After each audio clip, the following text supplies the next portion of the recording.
माननीय सदस्य श्री देवेश कुमार। सर्वप्रथम मैं माननीय उद्योग मंत्री श्री नीतीश मिश्रा जी का धन्यवाद दूंगा कि उन्होंने जो पहल शुरू की है और बिहार में औद्योगिकरण हो और उसके माध्यम से रोजगार के अवसर पैदा हों, इसके लिए ये जो प्रयास कर रहे हैं मैं इनको बधाई देता हूँ। दिसंबर में बिहार बिजनेस कनेक्ट समिट जो हुई थी उसमें 1.81 लाख करोड़ के इन्वेस्टमेंट प्रपोजल्स मिले थे। मेरे इसमें दो प्रश्न हैं कि ये जो प्रपोजल जिनके मेमोरेंडम ऑफ अंडरस्टैंडिंग साइन हुए थे उसमें से ऐसे कितने प्रपोजल्स हैं जिनका एक कॉन्क्रीट शेप ले रहा है, नंबर 1। और ये जो प्रपोजल्स आए ये किन सेक्टर्स में आए, ये मेरे दो प्रश्न हैं। अगर इसका जवाब मिल जाए तो मैं बड़ा आभार रहूंगा। ठीक, माननीय मंत्री। माननीय सभापति महोदय, माननीय सदस्य का प्रश्न स्पेसिफिक 24-25 वर्ष के लिए था। तो 24-25 वित्तीय वर्ष का, क्योंकि जो MOU की ये बात कर रहे हैं, बिहार के इतिहास में पहली बार ऐसा हुआ कि 1,81,000 करोड़ के निवेश के प्रस्ताव पर हस्ताक्षर किए गए। ये प्रोजेक्ट स्वाभाविक है, अब उसका इम्प्लीमेंटेशन कराना हमारी सबसे बड़ी जवाबदेही है। तो जो उसके क्लियरेंसेज हैं अलग अलग स्टेज पे हैं। तो अभी जो इनका प्रश्न था, मुझको लगता है ये ज़्यादा जानना चाह रहे थे जो MOU हुआ है उस पर, लेकिन इनका प्रश्न ज़्यादा स्पेसिफिक 2024-25 वित्तीय वर्ष पर हो गया। तो जो उत्तर भी हमने माननीय सदस्य को दिया वो 24-25 स्पेसिफिक ईयर के लिए ही दिया, क्योंकि जो MOU अभी हम लोगों ने साइन किया उसका कार्यान्वयन अगले 1-2 वित्तीय वर्ष में होगा। तो उसका रिफ्लेक्शन हमारे उत्तर में उनको नहीं मिला होगा। सेक्टर वाइज का जहां तक इन्होंने प्रश्न किया है, 1,81,000 करोड़ में मेजर शेयर जो हमारा है वो रिन्यूएबल एनर्जी सेक्टर का है, जिसमें लगभग 90,000 करोड़ का MOU हमारा रिन्यूएबल एनर्जी में और पर्टिकुलरली उसमें सोलर के लिए आया है। तो ये प्रस्ताव भी सोलर रिन्यूएबल एनर्जी वाले प्रोजेक्ट्स के इम्प्लीमेंटेशन में समय लगता है।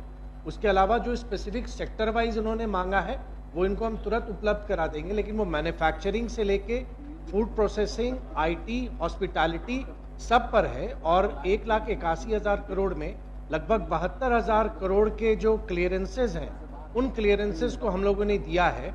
बहुत सारी इकाइयों में लैंड को भी हम लोगों ने अलॉट किया है और हमारे यहाँ एक अलग कोषांग बना हुआ है जो case to case sector wise प्रत्येक निवेशकों से बात करके निवेश के उनके प्रस्ताव को एग्जीक्यूशन में उनको हैंड होल्डिंग प्रोवाइड कर रहा है। सभापति महोदय, इन्होंने कहा कि 24-25 के जो वित्तीय वर्ष है उसमें जो प्रपोजल्स आए उसके बारे में मैंने पूछा, ये सही है, लेकिन मैं उसमें एक और उसमें जोड़ता हूं कि इससे पहले के वर्षों में जो प्रपोजल्स आए उनमें कितने एक फाइनल शेप ले रही हैं, उसके बारे में अगर जानकारी दे दें तो बहुत अच्छा रहेगा।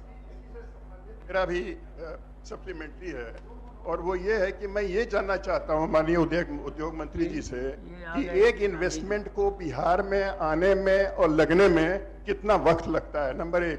नंबर 2, आपके पास में कोई इस तरह के सिस्टम है, one window kind of thing, कि वो कितने दिन में कर लेगा? देखिए गुजरात में और अन्य राज्यों में ये तो पहले भी आ चुका है। आपने पहले भी। हाँ, तो जरा बताएं हमको।